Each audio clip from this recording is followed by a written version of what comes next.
ओम सदाशिवसमारंभां शंकराचार्यमध्यमाम् अस्मदाचार्यपर्यन्तां वन्दे गुरुपरम्परां।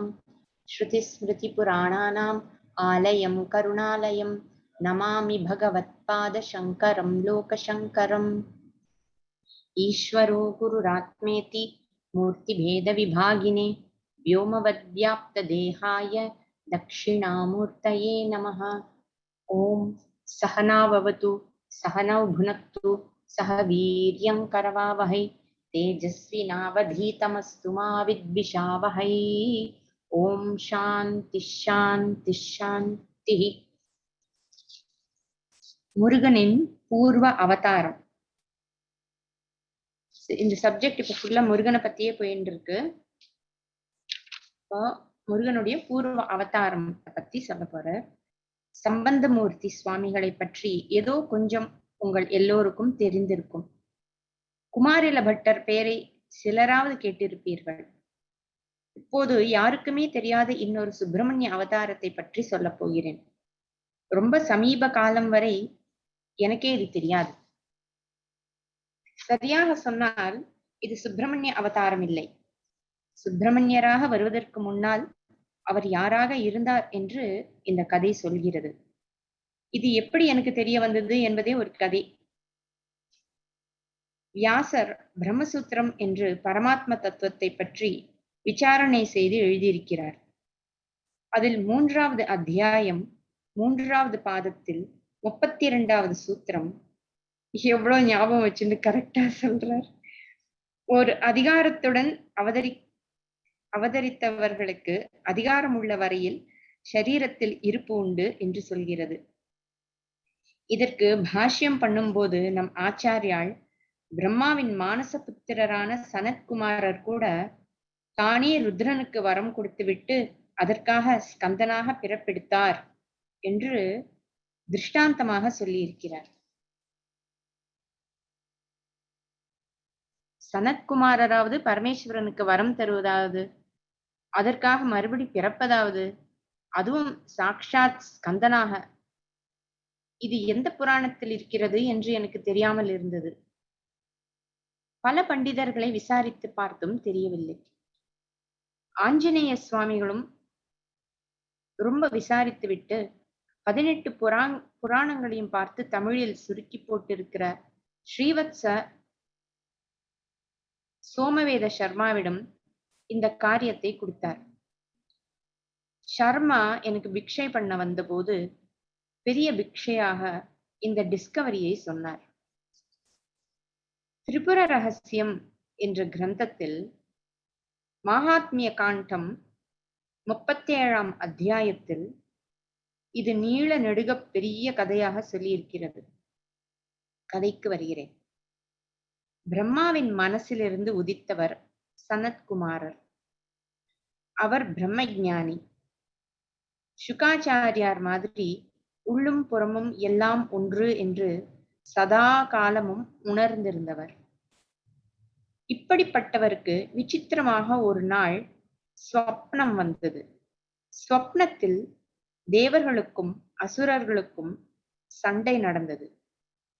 அதில் சனத்குமாரர் சேனாபதியாக யுத்தம் செய்து அசுரர்களை எல்லாம் சம்ஹரிக்கிறார். விழித்தெழுந்ததும் அவருக்கே ஆச்சரியமாக இருந்தது. தகப்பனாரான பிரம்மாவிடம் போய் ஸ்வப்னத்தை சொல்லி அதற்கென்ன அர்த்தம் என்று கேட்டார். குழந்தையே, நீ பூர்வ ஜென்மத்தில் வேத அத்தியனம் செய்தாய். அதில் தேவாசுர யுத்தம் என்று வருவது உன் மனசில் ஆழப் பதிந்து விட்டது. வேத யஜ்ஞங்களால் ஆதாரிக்கப்பட்டு அனுகிரகம் செய்கிறவர்கள் தேவர்கள். ஆராதிக்கப்பட்டு வேத யஜ்ஞங்களால் ஆராதிக்கப்பட்டு அனுகிரகம் செய்கிறவர்கள் தேவர்கள். இவற்றை அழிக்க நினைக்கிறவர்கள் அசுரர்கள்.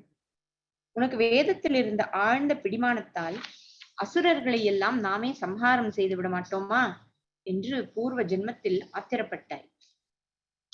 அந்த நினைப்புத்தான் இந்த ஜென்மாவிலும் தொடர்ந்து வந்து சொப்னமாக வெளியாகி இருக்கிறது என்றார் பிரம்மா. சிச்சோ, நம்ம என்னென்னமோ என்னென்னமோ யோசிக்கிறாமே, அதுக்கெல்லாம் ஒரு ஜென்மா வந்துடுமோன்னு. சனத்குமாரரிடம் பிரம்மா, உனக்கு எந்த எண்ணம் உண்டானாலும் அது வாஸ்தவத்திலேயே நடந்துவிடும். நமக்கு அப்படி ஆகாது. அதனால் நீ யதார்த்தமாகவே ஒரு நாள் தேவ சேனாதிபதியாக அசுர சம்ஹாரம் செய்யத்தான் போகிறாய். இந்த ஜென்மாவில் நீ தேவராவது அசுரராவது எல்லாம் ஒரே பிரம்மம் என்று இருப்பதால் இன்னொரு ஜென்மா எடுத்து இதை செய்ய போகிறாய். நான் ஸ்டாப்பா இருக்கு. வாக்கு, மனம், சரீரம் மூன்றும் ஒருத்தருக்கு சத்தியத்திலேயே பிரதிஷ்டையாகிவிட்டால் அப்படிப்பட்டவர் உத்தேசிக்காமலே அவருக்கு ஒரு பெரிய சக்தி வந்துவிடும். அதாவது அவர் சத்தியத்தை தான் சொல்ல வேண்டும் என்றில்லாமல் அவர் எது சொன்னாலும் அதுவே சத்தியமாகிவிடும். தவறுதலாகவோ தெரியாததாலோ அவர் உண்மைக்கு விரோதமாக ஒன்றை சொன்னால் கூட வாஸ்தவத்தில் அப்படியே நடந்துவிடும். பரம சத்தியத்திலேயே ஸ்திரமாக நின்ற சனத்குமாரர் எதை நினைத்தாலும் சொப்பனத்தில் நினைத்தால் கூட அதுவே சத்தியமாகிவிடும். இந்த சமாச்சாரம் தெரிந்து கொண்ட பின் சனத்குமாரர் ஆத்மாராமராக பரபிரம்மத்தை தன்னில் தானாக அனுபவித்துக் கொண்டு பழையபடியே உட்கார்ந்து விட்டார். லோகமெல்லாமே அவருக்கு சொப்பனமாகி விட்டதால் தன் சொப்னத்தை பற்றி நினைக்கவே இல்லை. ஆனால் இவர் சொப்னத்தில் நினைத்த நினைப்பு அசத்தியமாக போய்விடக் கூடாது என்று பரமேஸ்வரனுக்கு விசாரம் வந்துவிட்டது. அதனால் இவர் தரிசனத்துக்காக தபஸ் பண்ணாத போதே அவராக பார்வதி சமேதராக இவருடைய ஆசிரமத்துக்கு வந்து விட்டார். சனத்குமாரருக்கோ மரம் மட்டையிலிருந்து சகலமும் ஒரே பிரம்மமாகத்தான் தெரிந்தது. பிரம்மத்தில் உசந்த பிரம்மம் தாழ்ந்த பிரம்மம் என்று உண்டா என்ன? எல்லாம் பிரம்மம் என்ற மாதிரியே பரமேஸ்வரனும் பிரம்மமாக தெரிந்தார். அவரை உபச்சரிக்க வேண்டும், பூஜை பண்ண வேண்டும் என்ற எண்ணமே சனத்குமாரருக்கு கொஞ்சம் கூட உண்டாகவில்லை. அவர் தம்பாட்டுக்கு உட்கார்ந்தபடி இருந்தார். பார்வதி பரமேஸ்வரால் ரொம்ப நேரம் நின்று பார்த்தார்கள். ஒரு பலனும் இல்லை. இப்படி மகா ஞானியாக ஒரு பிள்ளை இருப்பதை பார்த்து அவர்களுக்கு பரம பிரீதிதான். இருந்தாலும் ஈஸ்வரன் பொய்க்கோபத்துடன் ஞானி என்ற அகங்காரம் தானே அவனுக்கு. நாங்கள் லோகத்தின் மாதா பிதாக்கள் வந்திருக்கும் போது அவமதித்து விட்டாயே, நான் சாபம் கொடுத்தால் என்ன செய்வாய் என்று கேட்டார். சனத்குமாரர் பயந்து விடவில்லை. அலட்சியமாக, நீர் சாக்ஷாத் மகா கோபிஷ்டரான ருத்ரராக இருந்து சாபம்தான் கொடும், அது ஆத்மாவை பாதிக்காது என்று சொல்லிவிட்டு நிಶ್ಚಿಂತೆயாக இருந்தார். அடடா, எப்பேற்பட்ட உண்மையான ஆத்ம ஞானி என்று ஈஸ்வரனுக்கு ரொம்ப சந்தோஷமாகிவிட்டது. இன்னும் கொஞ்சம் பரீட்சை பார்த்து பூராவும் ஞானிதானா என்று தெரிந்து கொள்வோம் என்று நினைத்து, அப்பா, உன்னுடைய ஞானத்தை நான் ரொம்பவும் மெச்சுகிறேன். என்ன வேண்டுமானாலும் வரம் கேள், தருகிறேன் என்றார். சனத்குமாரர் சிரித்தார். வரத்தை நீரே வைத்துக் கொள்ளும். எதை அடைந்த பின் இன்னொன்று வேண்டும் என்ற ஆசை லவலேசமும் இருப்பதில்லையோ அப்படிப்பட்ட நிறைந்த நிறைவாக இருக்கிற எனக்கு வரத்தினால் ஆக வேண்டியது கடுகத்தனை கூட இல்லை என்று தீர்மானமாக சொல்லிவிட்டார். அதற்கும் ஒரு படி மேலே போனார். பரமேஸ்வரா, நீ பேசுவதிலிருந்து பார்த்தால் நீதான் வரம் சாபம் இதுகளுக்கெல்லாம் ஏதோ அர்த்தம் இருக்கிறது என்று நினைப்பதாக தெரிகிறது. அப்படியானால் சரி, உனக்கு ஏதாவது வரம் வேண்டுமானால் கேள், தருகிறேன் என்றார். சனத்குமாரர் சொன்னதை கேட்டு ஈஸ்வரனுக்கு பெருமையாக இருந்தது. நம் குழந்தை நம்மிடம் தாட்புட் செய்தால் நமக்கு சந்தோஷமாகத்தானே இருக்கும். சர்வலோக மகேஸ்வரரான அவர் ரொம்பவும் தழைந்து தம்மை சிறியவராக்கிக் கொண்டு சனத்குமாரரிடம் வரம் கேட்டார். இவருடைய சொப்பனத்தை நிஜமாக்க இதுவே வழி என்று நினைத்து கேட்டார். அப்பா, இப்பேற்பட்ட மகா ஞானியான நீ பிரம்மாவுக்கு பிள்ளையாக பிறந்திருக்கிறாய். பிரம்மா செய்த பாக்கியம் எனக்கும் கிடைக்கும்படியாக வரம் கொடுப்பாய். இன்னொரு ஜென்மாவில் நீ எனக்கு புத்திரனாக பிறக்கும்படி கேட்டுக்கொள்கிறேன் என்றார். ஆஹா, உனக்கு பிள்ளையாக பிறக்கிறேன் என்று ஒப்புக்கொண்டார் சனத்குமாரர். ஞானம் வருகிற வரையில்தான் இனி பிறவி வேண்டாம் என்று அழுவோம். ஞானம் வந்துவிட்டால் எப்போதும் ஆனந்த சாகரம்தான். ஜென்மா கின்மா எல்லாம் அதில் ஒரு சின்ன குமிழி மாதிரிதான். அது வேண்டும் வேண்டாம் என்பதெல்லாம் ஒரு பொருட்டாகவே தெரியாது. சனத்குமாரர் சொல்வதெல்லாம் சத்தியமாகிவிடும் அல்லவா? இப்போது ஈஸ்வரனை மட்டும் பார்த்துத்தான் உனக்கு பிள்ளையாய் பிறப்பேன் என்றார். அம்பாளையும் சேர்த்து உங்களுக்கு பிள்ளையாக பிறப்பேன் என்று சொல்லவில்லை. இதையும் சனத்குமாரர் யோசித்து பார்த்தார். சனத்குமாரருக்கும் தாம் பார்வதியை நீக்கி பரமேஸ்வரனுக்கு மட்டும் பிள்ளையாக பிறப்பதாக சொன்னதிலும் ஒரு நியாயம் தெரிந்தது. அவருக்கு எவரிடமும் நிர்பயம்தான். அதனால் அந்த நியாயத்தை வெளிப்படையாகவே சொன்னார். கேட்காதவருக்கு ஒன்றை தரக்கூடாது என்று சாஸ்திரம். அந்த நியாயப்படி நீதான் என்னிடம் வரம் கேட்டாயே தவிர பார்வதி கேட்கவில்லை. ஆகவே உனக்கு மட்டுமே பிள்ளையாக பிறப்பேன். நீ மட்டுமாக என்னை எப்படி உற்பவிக்கச் செய்வாயோ அப்படி செய்து கொள் என்று சுவாமியிடம் சொன்னார். பயங்கரமான பிள்ளையா இருப்பாரு. இதை கேட்டதும் அம்பாளுக்கு ரொம்ப ஏமாற்றமாக பரம துக்கமாக ஆகிவிட்டது. லோகத்தில் உள்ள சமஸ்த ஜீவராசிகளும் அவள் குழந்தைகள்தான் என்றாலும், இது அந்த ஞானாம்பாளுக்கே தெரியும் என்றாலும், இப்படிப்பட்ட ஒரு பிரம்ம ஞானி மறுபடியும் பிறக்க போது அவன் நேராக தனக்கு பிள்ளையாக பிறக்க வேண்டும் என்று அவளுக்கும் ஆசை இருந்தது. இவர் சாஸ்திரத்திலிருந்து நியாயம் காட்டின மாதிரி அவளும் காட்டி தர்க்கம் பண்ணினாள்.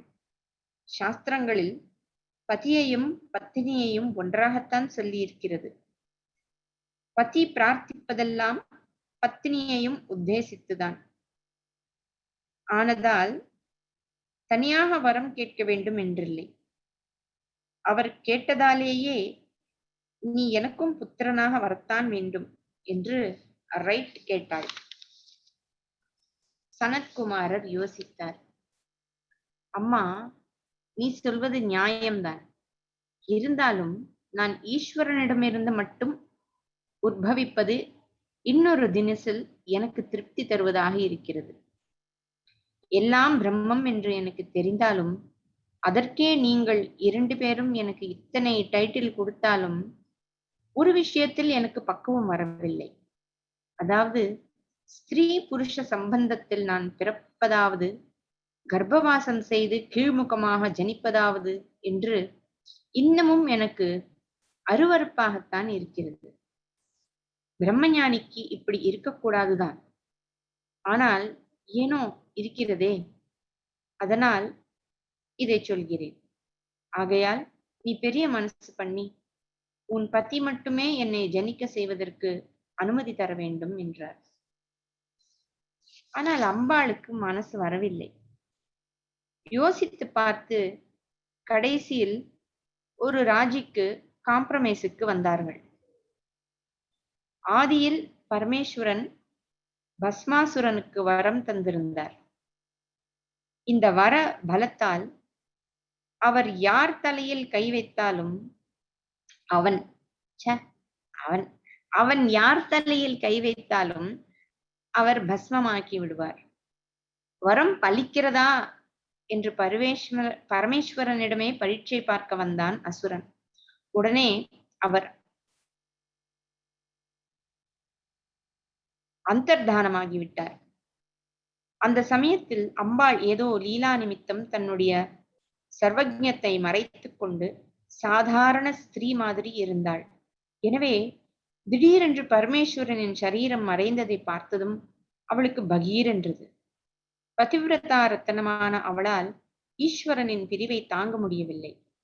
அப்போதே அப்படியே உருகிவிட்டாள்.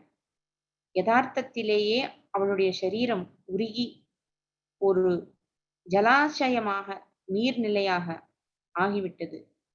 அதுதான் சரவண பொய்கை.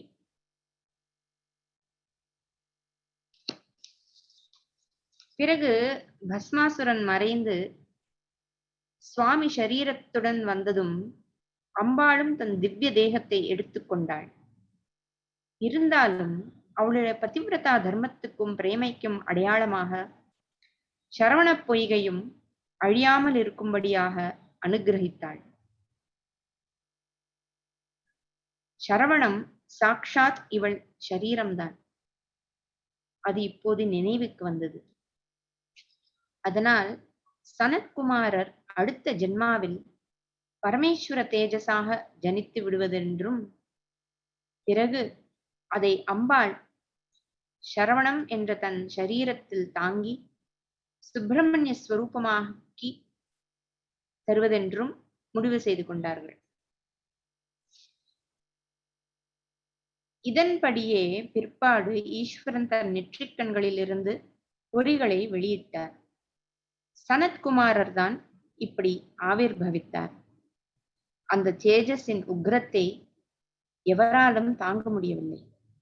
முதலில் கங்கை தாங்க பார்த்தாள், முடியவில்லை. அப்போது பிரம்மா அவளிடம், இதை கொண்டு போய் சரவணத்தில் சேர்த்து விடு என்றார். ஆனானப்பட்ட என்னாலேயே தாங்க முடியாத உக்ர ஜுவாலையை அந்த சின்ன பொய்கை எப்படி தாங்கும் என்று கங்கை அவரை கேட்டாள். அவர், சரவணம் என்பது சாக்ஷாத் பராசக்தியின் சரீரமாகும், அது ஒன்றாலேயே ஈஸ்வர தேஜஸை தாங்க முடியும் என்றார்.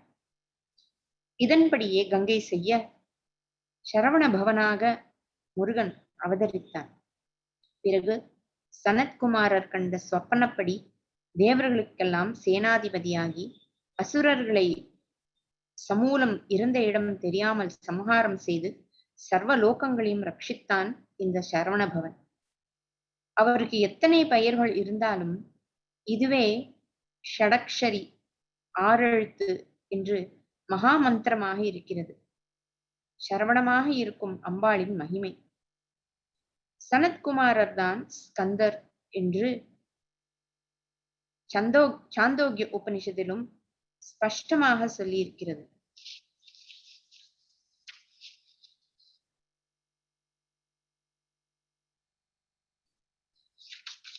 அவரே ஞான பண்டிதர் என்பதும் தெளிவாக தெரிகிறது. ஆனானப்பட்ட நாரத மகரிஷி சனத்குமாரரிடம்தான் ஞானோபதேசத்துக்காக வருகிறார். சகல வேதங்களையும், இதிகாச புராணங்கள், சகல சாஸ்திரங்கள், தேவ வித்யை, பிரம்ம வித்யை, பூத வித்யை, நட்சத்திர வித்யை என்று ஒன்று பாக்கி இல்லாமல் எல்லா விஷயங்களையும் கரைத்து குடித்து விட்டேன். ஆனால் இதனால் எல்லாம் வெளி சமாச்சாரங்கள், மந்திரங்களைத்தான் தெரிந்து கொண்டேனே ஒழிய தன்னை தெரிந்து கொள்ளவே இல்லை. ஆத்மாவை அறியாததால் துக்கத்தில் தான் இருக்கிறேன். நீங்கள் தான் என்னை தூக்கி அக்கறை சேர்க்க வேண்டும் என்றார் நாரதர். சனத்குமாரர், ஆத்மா எங்கேயோ இருக்கிறது என்று தேடி போக வேண்டியதில்லை. கீழும் மேலும் பின்னும் முன்னும் வலது பக்கமும் இடது பக்கமும் எல்லாம் ஒரே ஆத்மாதான். அதை பற்றியே ஒருத்தன் தியானித்து தியானித்து அதுவாகவே ஆகிவிட்டால் அப்புறம் அவன் அதிலேயே எப்போதும் விளையாடி கொண்டிருக்கிறான். உண்மையான ஸ்வராஜ்யம் தன்னைத்தானே ஆண்டு கொள்கிற இந்த நிலைதான். இவன்தான் ஸ்வராட், உண்மையான சக்கரவர்த்தி. இந்த உத்தம நிலையை அடைய முதலில் ஆகார சுத்தியில் ஆரம்பிக்க வேண்டும். பிறகு படிப்படியாக சித்த சுத்தி உண்டாகி மனசு நன்றாக தியானத்தில் நிலைத்து நின்று எல்லா கட்டுக்களும் தெரித்து விழுந்து ஆத்மஸ்வரூபமாகவே இருப்பான் என்று வழிகாட்டினார். இப்படியாக பகவான் சனத்குமாரர் இருள் கடந்த நிலையை காட்டினார். அவருக்குத்தான் ஸ்கந்தன் என்று பேர், அவருக்குத்தான் ஸ்கந்தன் என்று பேர் என்று உபனிஷத் 2 தடவை முத்தாய்ப்பு வைக்கிறது. இருள் கடந்த ஒளி ஞானாக்னி முருகன்தான். அதைத்தான் சாந்தோக்கியம் சொல்கிறது. சாந்தோக்கிய அவஸ்தா, அவஸ்தா என்றால் நிலை. சாந்தோக்கிய அவஸ்தாதான் ஜெண்டவெஸ்தா என்ற பார்சி மத கிரந்த தொகுப்பாகி இருக்கிறது. பார்சி மதம் முழுக்க முழுக்க அக்னி வழிபாடுதான்.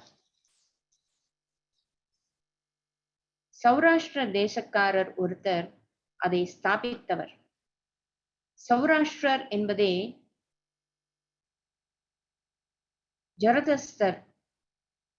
ஜரதஸ்திரா என்றாகி இருக்கிறது. சௌரம் என்றால் சூரிய சம்பந்தமானது. சூரியன், அக்னி, காயத்ரி மூன்றும் சம்புவின் விசேஷ ரூபங்கள் என்று ஆச்சாரியால் பிரஷ்னோத்தர ரத்னமாளிகையில் சொல்லியிருக்கிறார். திருவண்ணாமலையில் அக்னி ஸ்வரூபமாகவே ஈஸ்வரன் இருக்கிறார். சிவாக்னிதான் முருகன். மலையாளத்தில் தீபத்தில் அம்பாளை ஆராதித்து பகவதி சேவை என்கிறார்கள். ஜொலிக்கிற ஞானாக்னியான வேலாயுதத்தை சக்தி சக்தி என்றே சொல்கிறோம். வேதமே முக்கியமாக அக்னி வழிபாட்டு மதம்தான்.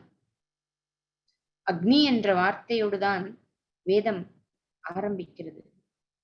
அக்னி காரியமே ஔபாசனம் என்பது. உபாசனைக்கு இடமாவது ஔபாசனம். உபாசனை என்றாலே அக்னி காரியம்தான் என்று ஆகிவிட்டது. ஔபாசனை 4 வர்ணத்தவருக்குமே உண்டானது. முக்கியமான உபாசனையான அக்னி காரியத்துக்கு சுப்பிரமணியர் அதிதேவதையாக இருப்பதால் தான் அவரை விட்டுவிட்டு பஞ்சாயத்தன பூஜை என்பதில் பிள்ளையார், சூரியன், மகாவிஷ்ணு, அம்பாள், ஈஸ்வரன் ஆகிய 5வரை மாத்திரம் ஆராதித்து சொல்வதாக தோன்றுகிறது.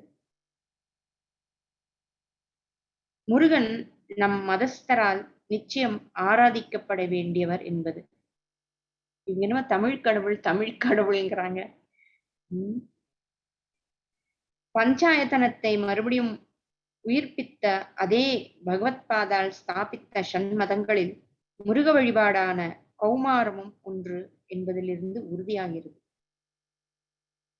தற்காலத்தில் அக்னி காரியம் குறைந்து மூர்த்தி பூஜை அதிகமாக ஆகியிருக்கிறது. சுப்பிரமணிய சம்பந்தமான புராணங்கள், ஸ்தோத்திரங்கள், திருப்புகள் ஆகியன நிறைய பிரச்சாரமாகி பழனி, திருச்செந்தூர், திருத்தணி முதலான க்ஷேத்திரங்களின் உற்சவாதிகள் ஜனங்களை ரொம்பவும் வசீகரித்து வருகின்றன. ஆனதால் பஞ்சாயத்தன பூஜையிலும் சுப்பிரமணியரை சேர்த்து கொண்டு விடுவது உத்தமமாகும். ஆச்சாரியால் சுப்பிரமணிய புஜகம் என்று ஸ்தோத்திரம் செய்திருக்கிறார். அதில் மயூராதி ரூடம் என்று ஆரம்பிக்கிற ஸ்லோகத்தில் மகிதேவ தேவம் என்கிறார். மகிதேவர் என்றால் பிராமணர். இவர்களால் பூஜை செய்யப்பட வேண்டியவர் சுப்பிரமணியர் என்கிறார். சுப்பிரமணியர் தமிழ் கடவுள்தான், வேதத்தில் இல்லாதவர் என்று சிலர் சொல்வதை கேட்டு வைதீகமானவர்கள் அவரை உபாசிக்காமல் இருந்துவிடக்கூடாது என்றே இதை சொல்கிறேன். இதே புஜங்கத்தில் திருச்செந்தூரில் கடலோரத்தில் விளங்கும் சண்முகநாதரை பார்த்து, பராசக்தி புத்திரனே, சமுத்திரக்கரையில் நிற்கிற நான் சம்சார சமுத்திரத்தின் அக்கறைக்கு பக்தர்களை கடத்திவிக்கிறேன். அலைகளெல்லாம் சமுத்திரத்தில் மடங்கி விழுந்து ஒடுங்கி விடுவதைப் போல என் சந்நிதிக்கு வருகிறவர்கள் அவர்களுடைய ஆபத்துக்கள், கஷ்டங்கள் எல்லாம் ஒடுங்கியே போகும் என்பதை காட்டுகிறாய் என்று மனசு உருகும்படி பாடியிருக்கிறார். குகனை தவிர இன்னொரு தெய்வம் எனக்கு தெரியவே இல்லை, ந ஜானே என்கிறார். கடலிலே அலைகள் எழும்பி அதிலேயே லயிக்கிற மாதிரி சகல ஜீவ ஜகத்தும் பரம சத்தியமாக என்னிடம்தான் தோன்றி என்னிடமே முடிகின்றன என்று ஞானோபதேசத்தை திருச்செந்தூர் முருகன் சொல்லாமல் செல்கிறார். நாரதருக்கு ஞானோபதேசம் செய்த சனத்குமாரரிடம் ஈஸ்வரனே தழைத்து வரம் கேட்டு ஞான ஸ்கந்தனாக அவரை பெற்று மறுபடியும் அவரிடம் தழைந்து ஞானோபதேசம் வாங்கி கொண்டார். அதாவது பிரணவ உபதேசம்.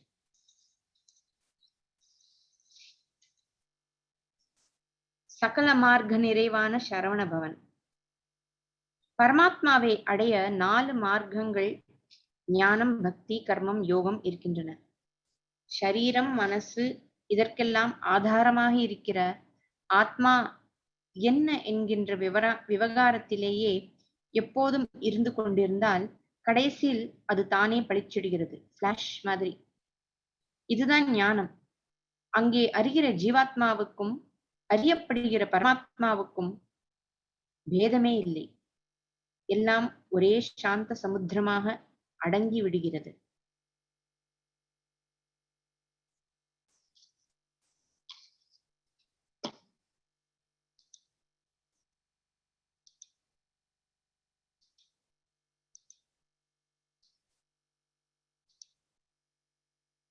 சிலருக்கு இந்த சாந்தியை விட பரமாத்மாவோடு ஒன்றாக சேர்ந்து கரைந்து விடுவதை விட கொஞ்சம் பிரிந்து அவரிடம் அன்பாக இருந்து கொண்டிருப்பதில்தான் ருச்சி இருக்கிறது.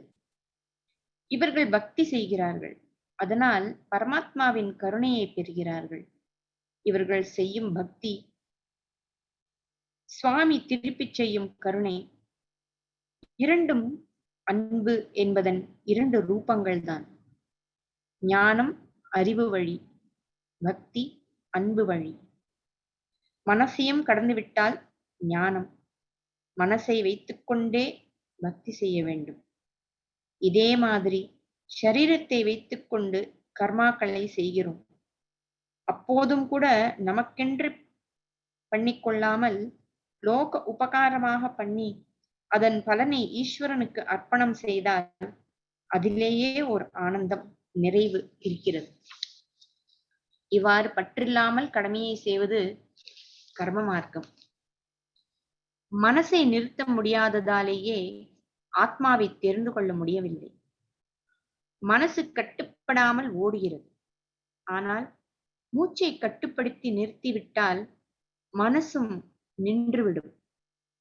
நமக்கு பிராணன் என்று ஒன்று இருக்கிறது. பேருயிர் ஒன்றிலிருந்துதான் இந்த பிராணன் புறப்பட்டிருக்கிறது.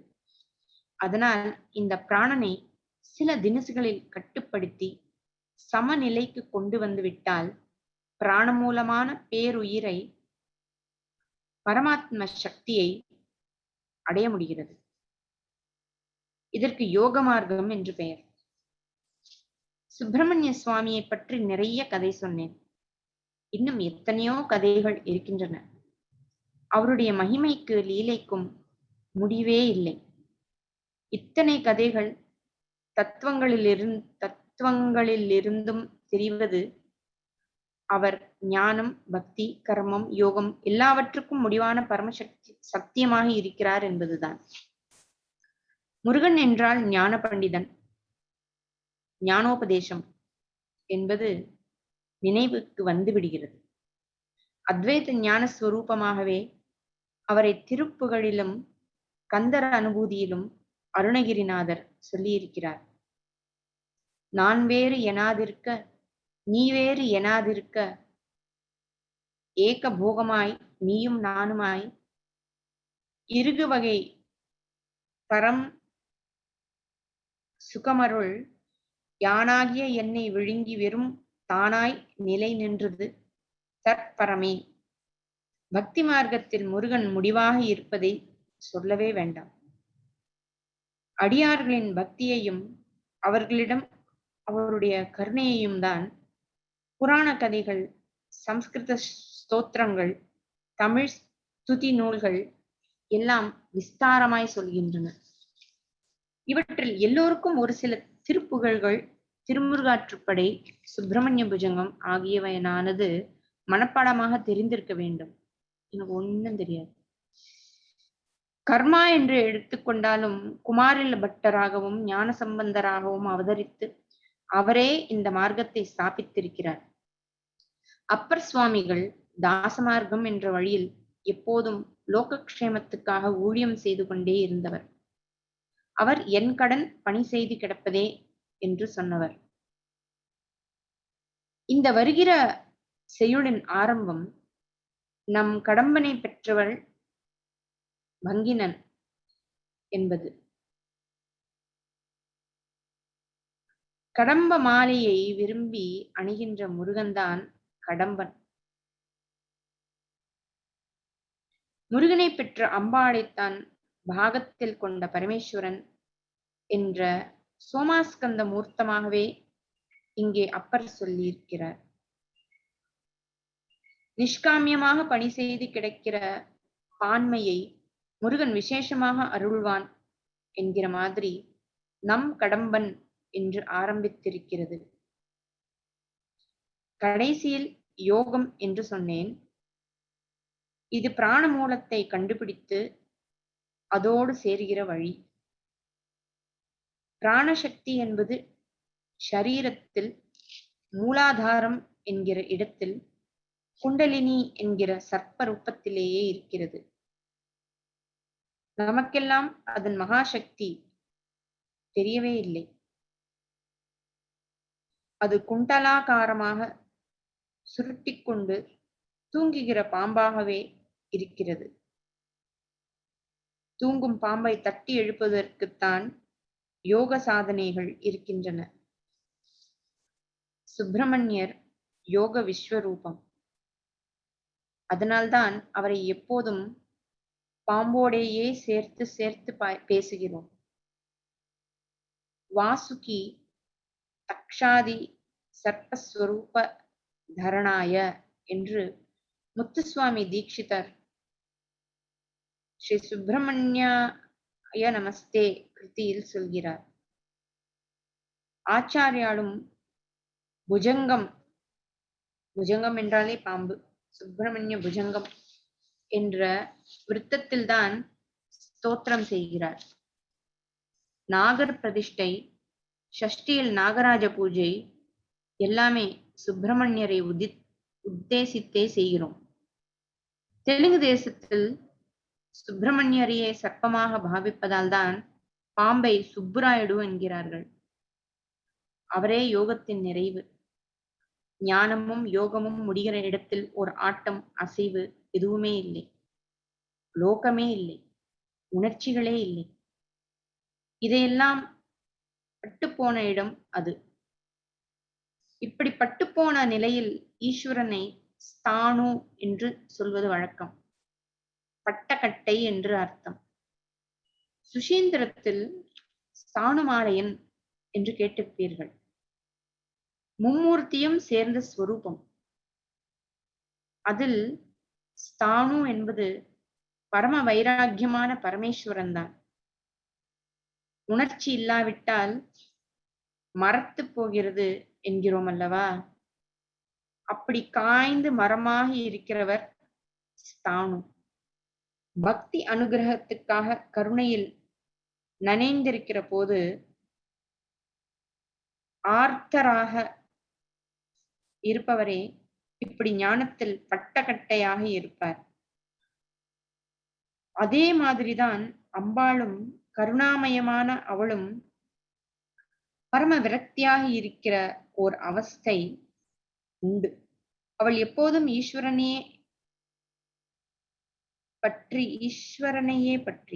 அவள் எப்போதும்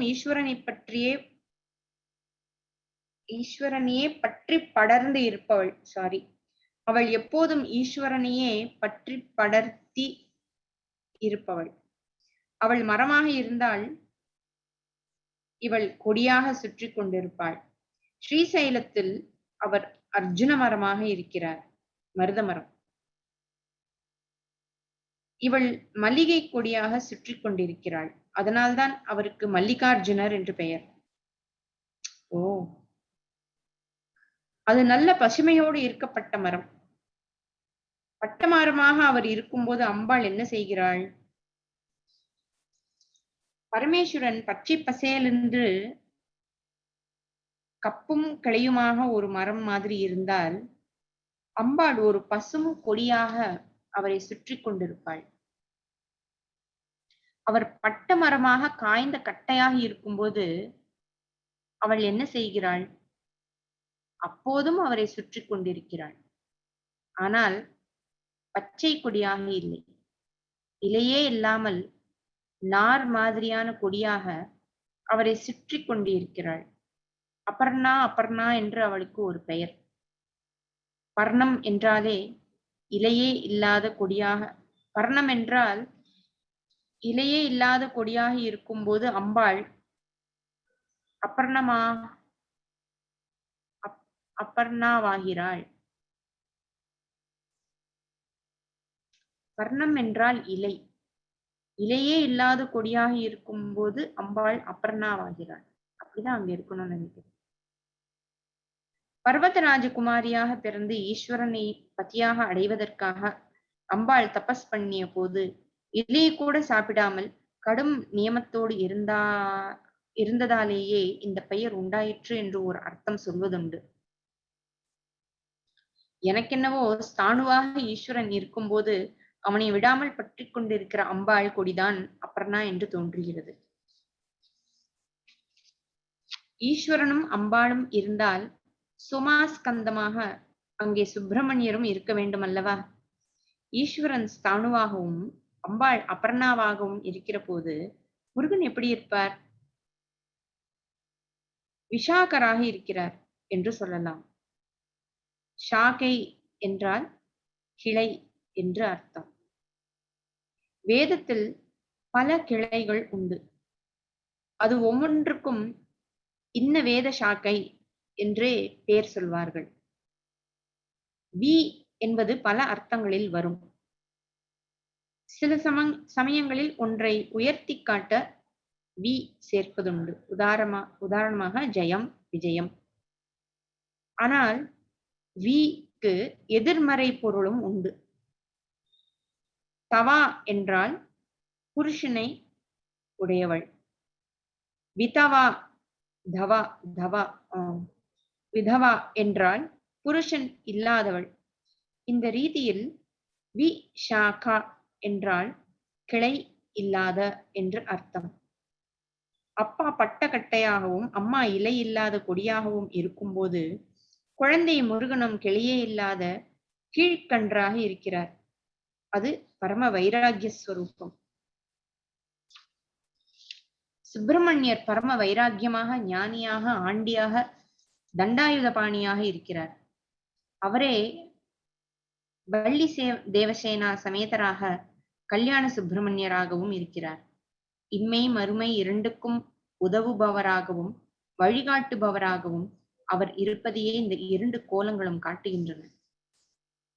பாமர ஜனங்களிலிருந்து தேவர் வரையில் எல்லோரையும் ஒரே போல் அனுகிரகிக்கிறவர் அவர்.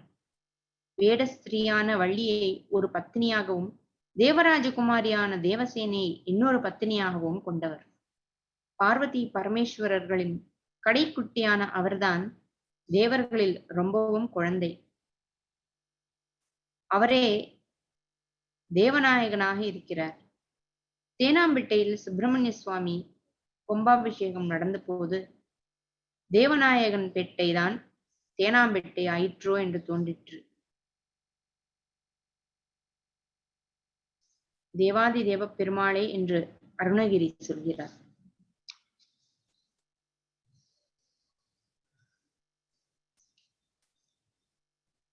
தேவநாயகன் பேட்டை தேனாம்பேட்டை. அவரை நாம் எல்லோரும் பக்தி செய்து இகபர க்ஷேமத்தை பெற வேண்டும். இவ்விதம் பக்தி செய்வதற்காக நம்மை நக்கீரர் ஆற்றுப்படுத்திய நூல்தான் திருமுருகாற்றுப்படை. ஆற்றுப்படை உடைய முருகன் கங்கை ஆற்றில் பிறந்தவர். ஆறு தாங்கிய ஜோதியான அவர் ஆறெழுத்து மந்திரமூர்த்தி, ஆறுதலை கொடுக்கும் ஆறுமுகர், ஆறுபடை வீரர்.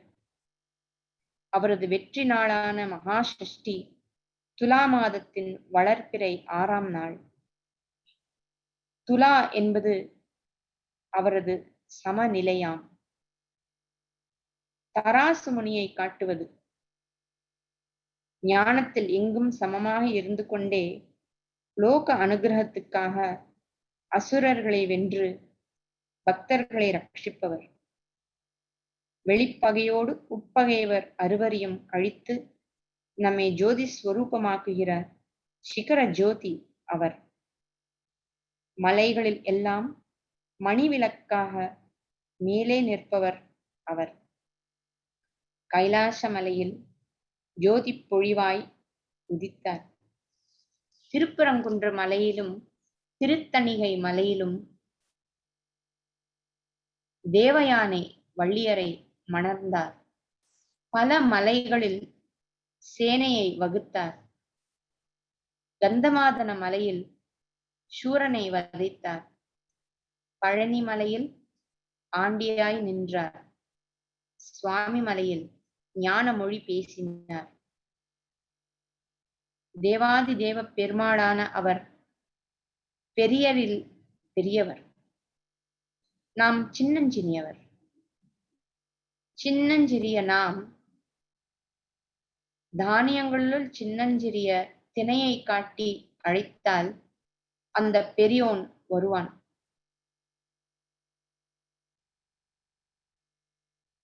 திணையை காட்டி அவருக்கு திணை கொடுக்கிறதா? ஒரு நிமிஷம், சாரி. சின்னஞ்சிறிய நாம் தானியங்களுள் சின்னஞ்சிறிய திணையை காட்டி அழைத்தால் அந்த பெரியோன் வருவான்.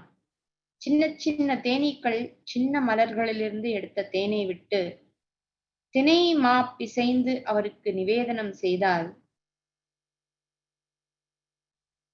நமக்கு மனமலர்ச்சி என்ற தேனின் இனிமையை தருவார். தூய பசுமைந்த தாவர லோகம், இயற்கை அழகு முழுவதற்கும் சாரமாக திரண்டு வந்த பசு நெய்யை மாவில் வார்த்து ஜோதி விளக்கேற்றினால் நம் மனத்திலும் அவர் ஞானச்சுடரை ஏற்றி வைப்பார். மாவிளக்கு என்று நாம் மாவிளக்கை அவருக்கு அர்ப்பணம் செய்தால் மாவிளக்கான, அதாவது மகா தீபமான அவர் நமக்கு ஞான ஜோதியை தருவார்.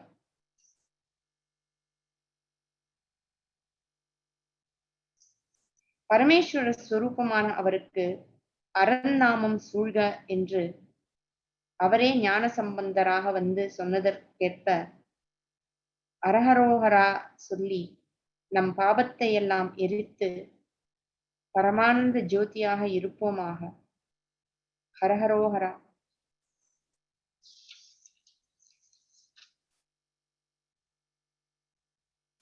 உமாச்சி எல்லாருமே சொல்லியிருக்கோம்ல உமாச்சி. எல்லோரும் காலையில் எழுந்ததும் நாராயண ஸ்மரணம் செய்ய வேண்டும். மாலையில் பரமேஸ்வரனை தியானிக்க வேண்டும். மகாவிஷ்ணு உலகை பரிபாலிப்பவர். காலையில் உலக காரியங்களை தொடங்கும் முன் அவரை ஸ்மரிக்க வேண்டும். பரமேஸ்வரனிடம் உலகமெல்லாம் லயித்து ஒடுங்குகின்றன. மாலையில் நம் வேலைகள் ஓய்கின்றன. நாம் பார்த்து கொண்டிருக்கும் உலகம் இருளுக்குள் ஒடுங்குகிறது. பட்சிகள் கூட்டில் ஒடுங்குகின்றன. ஊரெல்லாம் மேய்ந்த பசுக்கள் கொட்டிலுக்கு திரும்பி வந்து ஒடுங்குகின்றன. வெளியே திரியும் எண்ணங்களையெல்லாம் அப்போது ஹிருதயத்திற்குள் திருப்பி பரமேஸ்வரனை ஸ்மரிக்க வேண்டும். தோஷம் என்றால் இரவு. இரவு வருவதற்கு முற்பட்ட மாலை வேளை பிரதோஷம். பிரதோஷத்தில் பரமேஸ்வரனை நினைக்க வேண்டும். ஈஸ்வரனை எப்போதும் அம்பாளோடு சேர்த்தே தியானிக்க வேண்டும். ஈஸ்வரன் சிவன் எனப்படுகிறார். அம்பாளுக்கு சிவா என்று பெயர். வேதத்தில் ஸ்ரீருத்ரம் சொல்கிறது. பயங்கர ரூபம் கொண்ட ருத்ரனுக்கு பரம மங்களமான ஒரு ஸ்வரூபம் உண்டு. அதற்கு சிவா என்று பெயர். அந்த சிவாதான் உலக தாபத்துக்கெல்லாம் ஔஷதமாக இருக்கிறது. ருத்ரனுக்கும் ஔஷதம் அந்த சிவாவே. ருத்ரன் ஆலகாலத்தை உண்டு பிழைத்திருப்பதற்கு காரணம் இந்த சிவா என்கிற அம்பாளான மிருத சஞ்சீவனிதான். அம்மா, உன் தாட்டங்க மகிமையால் அல்லவா பரமேஸ்வரன் விஷத்தை உண்டும் கூட அழியாமல் இருக்கிறார் என்று ஆச்சாரியால் சௌந்தர்ய லஹரியில் கேட்கிறார். அப்படிப்பட்ட சிவாவோடு சேர்ந்து சாம்ப பரமேஸ்வரனை ச அம்ப சாம்ப அம்பாளோடு கூடியவனாக தியானிக்க வேண்டும். சாம்பமூர்த்தி, சாம்பசிவன் என்று அம்பாளோடு சேர்த்து சேர்த்தே ஈஸ்வரனை சொல்கிறது வழக்கம். வேதம் சிவனோடு சிவாவையும் சேர்த்து சொன்னது மட்டுமல்ல, நம் தேச குழந்தைகளும் அனாதி காலமாக நமக்கு அப்படியே உத்தரவு போட்டிருக்கின்றன.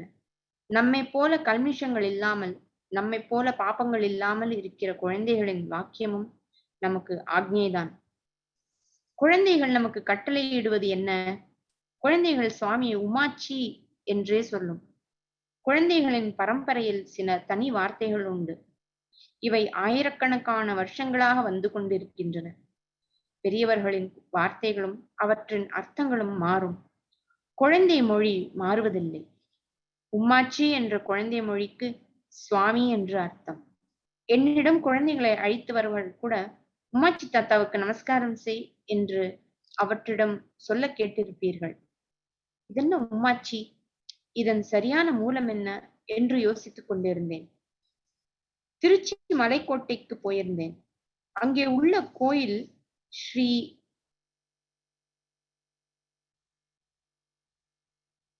ஸ்ரீபாதந்தாங்கிகளில் திருநள்ளத்திலிருந்து வந்திருக்கிறவர்களும் இருந்தார்கள். ஸ்ரீபாதந்தாங்கிகளில் திருநள்ளத்திலிருந்து வந்தவர்களும் இருந்தார்கள். அவர்களில் ஒருவரை இன்னொருவர் உம்மாச்சி என்று கூப்பிடுவதை கேட்டேன். திருநள்ளத்தில் சுவாமியின் பெயர் உமா மகேஸ்வரன் என்பது. எனக்கு உடனே விஷயம் பளிச்சென்று புரிந்தது. உம்மாச்சி எல்லாம் உமா மகேஷனை குறிப்பனவே என்று தெரிந்து கொண்டேன். ஆக குழந்தைகளின் பாஷையிலிருந்தே அவர்கள் மிக பழங்காலத்திலிருந்து உமாதேவியுடன் சேர்ந்த மகேஸ்வரனைத்தான் சுவாமியாக நினைக்கிறார்கள் என்பது தெரிய வந்தது. குழந்தைகளால் சொல்லப்படுகிற ஒரு விஷயத்துக்கு பெருமை அதிகம். குழந்தைகளிடம் காமமும் குரோதமும் நிலைத்து இருப்பதில்லை. இந்த வினாடி ஆசைப்பட்டு வாங்கிய பொருளை அடுத்த வினாடி கீழே போட்டுவிட்டு போய்விடும். இந்த வினாடி கோபித்துக் கொண்ட ஒருவரிடம் அடுத்த வினாடியே ஆசையோடு ஓடி ஒட்டிக்கொள்ளும். குழந்தைக்கு மோச எண்ணம் இல்லை, கபடம் இல்லை. இதனால்தான் உபனிஷதுகளும் நம்மை குழந்தையாக இரு என்று உபதேசிக்கின்றன. குழந்தையே தெய்வம் என்பார்கள். அந்த குழந்தை தெய்வம் என்றால் உமா மகேஸ்வரன் என்று சொல்கிறதென்றால் அந்த கட்டளையை நாம் ஏற்க வேண்டும். வேதத்தின் பாஷ்யம் குழந்தையின் பாஷ்யம் ஒன்றாக சொல்வது போல் எல்லோரும் சாயங்காலத்தில் அம்பிகை சகிதனான ஈஸ்வரனை தியானிப்போமாக. நம பார்வதி பதையே. ஹர ஹர மகாதேவா. பசுபதி. பரமேஸ்வரனுக்கு பசுபதி என்று பெயர். இங்கு பசு என்று சொல்வது அவருடைய வாகனமான ரிஷபத்தையோ காவலாளனான நந்தியையோ அல்ல. பசு என்பது நாம் தான். ஜீவர்களெல்லாம் பசுக்கள். அவர்களுக்கு எஜமானனாக இருக்கும் ஈஸ்வரனே பசுபதி. தழையை கண்ட இடமெல்லாம் ஓடுகிற பசுவை போல் இந்திரிய சௌக்கியத்தை தேடி ஓடிக்கொண்டே இருக்கிறோம் நாம். பசுவின் சொந்தக்காரன் அதை கட்டி போடுவது போல் பசுபதியான ஈஸ்வரன் நம்மை கட்டி போட்டிருக்கிறான். எங்கே கட்டியிருக்கிறான்? கண்ணுக்கு கட்டி எதுவும் தெரியவில்லையே என்று தோன்றும். ஆனாலும் நம்மை அறியாமலேயே இந்த கட்டை பற்றி நாம் அவ்வப்போது பேசுகிறோம். ஒரு காரியத்துக்காக நாம் எத்தனையோ முயற்சி செய்கிறோம். அப்படியும் அது பலிதமாகவில்லை. இச்சமயத்தில் முடிந்ததெல்லாம் செய்தேன், ஆனால் கர்மபந்தம் யாரை விட்டது? காரியம் ஜெயிக்கவில்லை என்று சமாதானம் சொல்லிக் கொள்கிறோம். பந்தம் என்பதுதான் கட்டு. நம்முடைய பூர்வ கர்மாவினால் நம்மை கட்டியிருக்கிறார் பசுபதி. கயிற்றால் கட்டப்பட்ட பசுவுக்கு அந்த கட்டின் மீதும் கோபம்தான் வரும். ஆனால் கட்டை அவிழ்த்து விட்டால் என்ன ஆகிறது? அது அசலான் தோட்டத்தில் மேய்கிறது. அவன் அதை வெளு என்று வெளுத்து கட்டுகிறான். எங்க மாடு சில சமயம் இப்படிதான். நல்ல வயல்ல துளிர் விட்டு வரும்போது யார் வயல்லையாவது இறங்கி தின்றும். பட் அடிக்க மாட்டாங்க. எங்களுக்கு பயந்து அதை அடிக்க மாட்டாங்க. பட்டியில் கொண்டு போய் அடைக்கிறான். அப்போதுதான் பசுவுக்கு தன்னை கட்டி போட்டிருந்தது எவ்வளவு நல்லது என்று தெரிகிறது. அப்படியேதான் கர்ம கட்டையை பற்றி நமக்கு கோபம் வருகிறது. ஈஸ்வரன் இப்படி ஒரு கட்டை போடாவிட்டால் நமக்கு தோல்வி துக்கம் இதெல்லாம் ஏற்படாது. தோல்வியும் துக்கமும் வருவதால் தான் நாம் இப்போது நமக்கு இவ்வளவுதான் பொசிப்பு என்று புத்தியை பெற்று இருக்கிற மட்டும் திருப்தியுடன் நிம்மதியுடன் வாழ கொஞ்சமாவது முயல்கிறோம். இவை இல்லாவிட்டால் நம்முடைய ஆசைக்கும் நாம் போடுகிற பிளானுக்கும் முடிவே இருக்காது. இத்தனை பலமான கட்டு இருக்கும் போதே நம்மில் ஒவ்வொரு தனி மனுஷனின் ஆசைக்கும் இந்த சிருஷ்டி முழுவதையும் ஆகுதி பண்ணினாலும் போதாமல் இருக்கிறது. பூலோகம் போதாதென்று இப்போதே சந்திரமண்டலம், மார்ஸ் என்று பேசுகிறோம். கட்டி இல்லாவிட்டால் கேட்கவே வேண்டாம். இப்போதே இத்தனை போட்டி, பொறாமை, சண்டை என்றால் அப்போது எப்படி இருக்கும் என்று கற்பனை கூட செய்ய முடியாது. நம் ஆசை அவ்வளவையும் காரியத்தில் கொண்டு வருவதற்கு முயற்சி செய்யாதபடி கர்மம் நம்மை கட்டி போட்டிருக்கிறதோ நாம் பிழைத்தோமோ. பசுவை கட்டி போடாவிட்டால் அது பயிரையும் பாழாக்குகிறது, தானும் அடிபடுகிறது. அதுபோல் கர்மாவால் ஈஸ்வரன் நம்மை கட்டி போடாவிட்டால் நம்மையும் கெடுத்துக் கொண்டு லோகத்தையும் கெடுத்து விடுவோம். இப்போதே கெடுக்கிறோம். துர்பலத்திலேயே இவ்வளவு கெடுத்தால் சுயேட்சை பலம் பூர்ணமாக இருக்கும்போது எவ்வளவு கெடுப்போம்.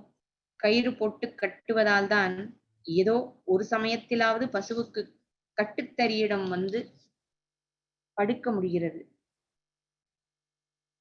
கர்மம் கட்டுவதால் தான் நாமும் எப்போதாவது அதற்கு முளையான ஈஸ்வரனிடம் சித்தத்தை படுக்க வைக்கிறோம். இல்லாவிட்டால் பகவானை அடியோடு மறந்து இப்படியே சம்சாரத்தில் உழன்று கொண்டு இருப்போம். நம்முடைய க்ஷேமத்துக்காக நாமே நமக்கு அதிக உபத்திரவத்தை உண்டாக்கி கொள்ளாமல் இருப்பதற்காக பகவான் நம்மை கட்டி போட்டிருக்கிறார்.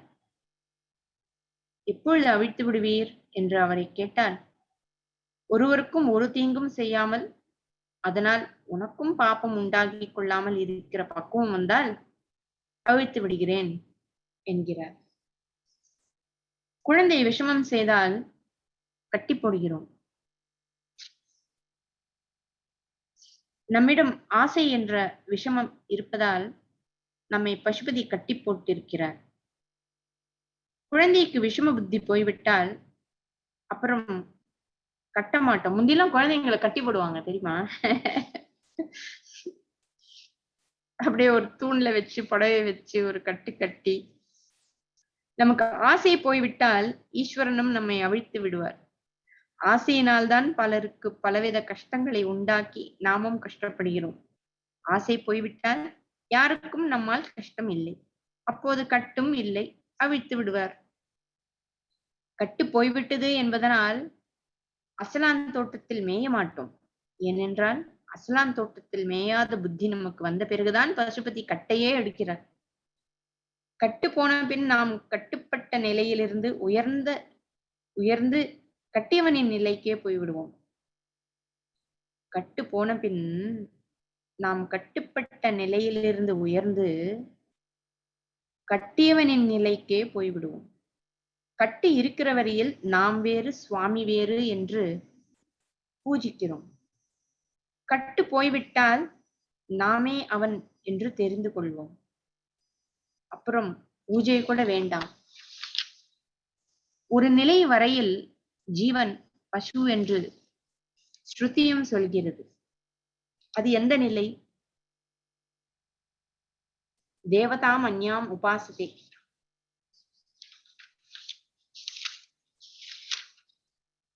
என்று சொல்லி இருக்கிறது. இதை பொதுவாக இஷ்ட தேவதையை விட்டுவிட்டு அதற்கு அந்நியமான தேவதையை உபாசிக்கிறவன் பசு என்று பொருள் சொல்வார்கள். அது தவறு. தான் பூஜிக்கிற தேவத்தை தனக்கு அந்நியமானது என்று நினைத்து எவன் பூஜை செய்கிறானோ அவன் பசு என்பதே சரியான அர்த்தம். இப்படி பகவான் வேறு பக்தன் வேறு என்ற பேத புத்தி இருக்கிற வரையில் கர்மா உண்டு. கர்மா உள்ள வரையில் கட்டும் உண்டு. அதற்காக இப்போதே நமக்கு பேத புத்தி போய்விட்டதாக நாம் பிரமை கொள்ளக்கூடாது, பாஷாங்கு பண்ணக்கூடாது. உண்மையாகவே பேத புத்தியை போக்கிக் கொள்ள வேண்டும். அப்படி போகாத வரையில் சாஸ்திரோக்தமான கர்மாக்களை செய்யத்தான் வேண்டும். சுவாமிகள் என்ன எப்படி சொல்கிறார்? இத்தனை நாழி கர்மா இருந்தால் கட்டும் உண்டு என்று சொன்னார். இப்போது இவரே அனுபவத்தில் அபேத ஞானம் வருகிற சாஸ்திரம் விதிக்கிற கர்மத்தை செய்யத்தான் வேண்டும் என்கிறாரே, இந்த கர்மம் மட்டும் கட்டி போடாதா என்று உங்களுக்கு தோன்றும். இதற்கு பதில் சொல்கிறேன். ஆசைவாய ஆசைவாயப்பட்டு செய்கிற கர்மங்களின் கட்டை அவிழ்ப்பதற்கே சாஸ்திரம் விதிக்கிற தர்ம காரியங்களின் கட்டு உதவி செய்கிறது. அதெப்படி ஒரு கட்டு இன்னொரு கட்டை அழிக்க உதவும் என்று கேட்கலாம். ஒரு திருஷ்டாந்தம் சொல்கிறேன். ஒருத்தன் விறகுகளை கட்டிக்கொண்டு வருகிறான். மணிமுடிச்சாக கட்டிவிட்டான். கயிற்றை அவிழ்க்க முடியவில்லை. அப்போது என்ன செய்வார்கள் தெரியுமா?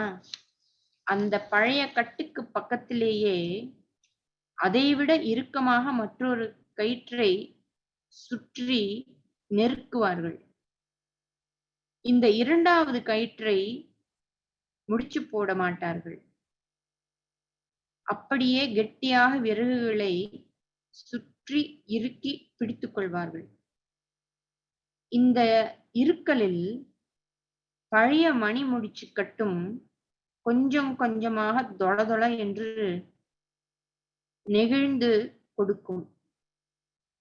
அதை அப்படியே அலாக்காக விறகு சுமையிலிருந்து கழற்றி விடுவார்கள். பிறகு புதிதாக இறுக்கி பிடித்துக்கொண்டு கயிற்றையும் விட்டு விடுவார்கள். பிறகு புதிதாக இறுக்கி பிடித்துக் கொண்ட கயிற்றையும் விட்டு விடுவார்கள். ட்ரை பண்ணணும் இத. ஆக புதிய கட்டு பழைய கட்டை அவிழ்க்க உதவி விட்டது. அப்புறம் இதையும் சுலபமாக எடுத்து போட்டு விட முடிகிறது. சாஸ்திரம் சொல்கிற தர்ம காரியங்களின் கட்டு இரண்டாவது கயிறு போன்றது. அது முடிச்சு போட்டு கட்டுவது அல்ல, கட்டுகிற மாதிரி இருக்கும். சாஸ்திர விதிகள் ரொம்பவும் கராராக கண்டிப்பாக கட்டுப்படுத்துகிற மாதிரிதான் இருக்கும். ஆனால் இந்திரியங்கள் போடுகிற மணிமுடிச்சான ஆசை கட்டிலிருந்து விடுபட்டு கடைசியில் பூர்ண நிம்மதி, சௌக்கியம், விடுதலை பெற வேண்டுமானால் இந்த கட்டு இருந்தே ஆக வேண்டும். ஆசை கட்டு போன பின் சாஸ்திர கட்டும் போய்விடும். ஆனால் முதலில் அது போவதற்காக இந்த இரண்டாவது கட்டை நாமாக போட்டுக்கொள்ள வேண்டும். தார்மீகமாக மனுஷ்ய காரியம், தேவகாரியம், பூஜை, யஜ்ஞம், பரோபகாரம், ஜீவாத்ம கைங்கரியம் எல்லாம் பண்ண வேண்டும். ஆசை போன பின் இந்த தெய்வ காரியங்கள், வைதிக காரியங்கள், சமூக காரியங்கள் எல்லாம் கூட நின்று விடலாம். இந்த நிலையை ஒருவன் அடைகிற போது தேவதைகளுக்கெல்லாம் இப்படிப்பட்ட சாதகனிடம் கோபம் வருமா? தேவதைகள் வேறு, தெய்வம் என்று பொதுவில் சொல்லப்படும் சுவாமி வேறு. அடுத்து இதை பத்தி பேச போறார். மனிதன் வைதிக காரியம் செய்தால்தான் தேவதைகளுக்கு ஆகுதி கிடைக்கும், இல்லாவிட்டால் அவர்கள் பட்னிதான். எனவே இவன் கர்மாவை விட்டு யஜ்ஞம், தர்ப்பணம், பூஜை இவற்றை நிறுத்திவிட்டால் தேவர்களுக்கு சாப்பாடு கிடைக்காது. எனவேதான் கோபம் வரும். மாடு கறவை நின்று விட்டால் அப்புறம் அது பிரயோஜனம் இல்லை என்று தீனி போடுவதை நிறுத்தி விடுகிறோம் அல்லவா? மனிதனின் ஆசையெல்லாம் நின்றுவிட்டால் எந்த தேவதையின் அனுகிரகமும் அவனுக்கு வேண்டாம் என்றாகி அவற்றுக்கு இவன் ஆகுதி தருவதும் நின்றுவிடும். மனிதனின் கர்மம் நின்றுவிட்டால் அப்புறம் தேவதைகளுக்கு அவனால் பிரயோஜனம் இல்லை. இது காரணமாகத்தான் புராணங்களில் பல ரிஷிகள் பிரம்மஞானத்தை அடைய தபஸ் செய்த போது தேவதைகள் பிரதிபந்தகம் விளைவித்ததாக பார்க்கிறோம். இதனால்தான் சம்ஸ்கிருதத்தில் அசட்டுக்கும் அஞ்ஞானிக்கும் தேவனாம் பிரியன் என்றே ஒரு பெயர் ஏற்பட்டிருக்கிறது. தேவனாம் பிரியன் என்றால் தேவதைகளுக்கு இஷ்டமானவன் என்று அர்த்தம். தேவானாம் பிரியன் இருக்கணும். ஆக்சுவலி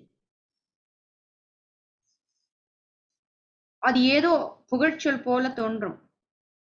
தேவானாம் பிரிய அசோக் என்று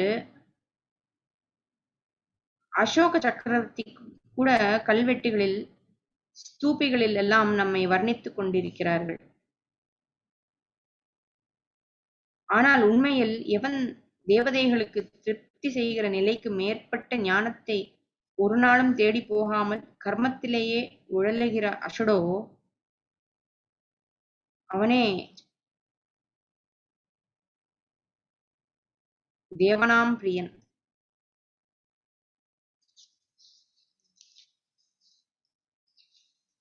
பழைய காலத்தில் ஞானம் வந்தவர்கள் கூட சாஸ்திர கர்மாவை விடத் தயங்கினார்கள். மற்றவர்களுக்கு வழிகாட்டுவதற்காக இவற்றை தங்களுக்கு அவசியம் இல்லாமலும் கூட தொடர்ந்து செய்து வந்தார்கள். நாமோ சிறிது கூட தயக்கமில்லாமல் ஹாயாக சகல சாஸ்திர தர்மங்களையும் விட்டுவிட்டோம். ஆனால் ஞானியாகத்தான் ஆகவில்லை. ஞானி இல்லை என்றால் தேவனாம் பிரியர்களாகவாவது இருந்தால் அவர்களுடைய பிரீத்தியில் நாம் செத்துப்போன பின் தேவலோகத்துக்கு போகலாம். தேவலோகம் என்பது ஒரு கேளிக்கை லோகம், அது மோட்சம் அல்ல. மோட்சம் என்பது இந்திரியங்களுக்கு எட்டாத ஆத்மானந்தத்தை சாஸ்வதமாக தருகிறது. தேவலோகம் என்பது நம் வைதிக கர்மாவினால் கிடைத்த புண்ணியம் தீருகிற காலம் வரைக்கும் மட்டுமே போக போக்கியங்களை தருகிற இடம்.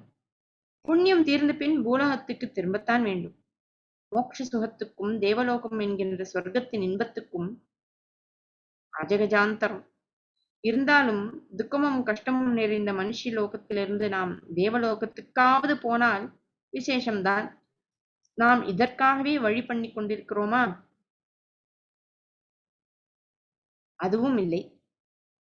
தேவதைகளுக்கு திருப்தி தருகிற வைதிக கர்மங்களை விட்டுவிட்ட பின் அவர்களுக்கு எப்படி பிரியமானவர்களாவோம்? நாம் நரகவாசி, நாம் பிரியர்களாகவே இருக்கிறோம். நரகத்தில் இருப்பவர்கள் நமக்கு துணையாக இவர்களுக்கு வரப்போகிறார்கள் என்று நம்மை பற்றி பிரியமாக எண்ணுகிற ஸ்திதியில் தான் இருக்கிறோம். துஷ்டர்களாக இருப்பதை விட அசடுகளாக ஆவது ஸ்லாக்கியம். முதலில் நாம் அசடுகளாக தேவனாம் பிரியர்களாக ஆக வேண்டும். அப்புறம் பசுபதி கொஞ்சம் கொஞ்சமாக கட்டை அவிழ்த்து விடுவார். தேவலோகத்தை விரும்பாமல் பற்றின்றி கர்மா செய்தால் இக்கர்மாவே சித்த சுத்தி தந்து ஞானத்துக்கு வழி கோலும். அப்புறம் தேவதைகளின் பிரியத்தையும் அப்பிரியத்தையும் பொருட்படுத்தாத ஞானி ஆகலாம். அப்போது பசு, ஜீவன், பாசம், கயிறு, பதி, ஈஸ்வரன் என்கிற மூன்றிலும் பசுவும் பாசமும் போய் பதி மட்டுமே இருக்கும். பசுவான நாமே பதியாக இருப்போம். சைவ சித்தாந்தத்தில் பசு, பதி, பாசம் என்று எதை சொல்கிறார்களோ அதுதான் ஆதிசங்கரின் அத்வைத வேதாந்தத்தில் ஜீவன், பிரம்மம், மாயை என்று சொல்லப்படுகிறது. சங்கரரும் பசுபாசம் என்ற பதங்களையே சௌந்தர்ய லஹரி ஸ்லோகம் ஒன்றில் பிரயோகித்திருக்கிறார். சிரம் ஜீவன்னேவ ஷபித பசுபாஷ யதிகரஹ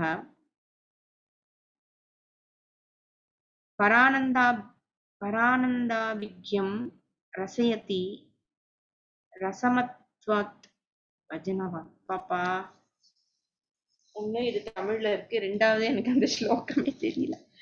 அம்பிகே, உன்னை எவன் பூஜிக்கிறானோ அவன் பசு. பாசம் என்கின்றவற்றின் சேர்க்கையால் உண்டாகிற விபரீதத்தை போக்கிக் கொண்டு சதா காலமும் பரமானந்தம் என்ற ரசத்தையே ருசிக்கிறான். ரசம்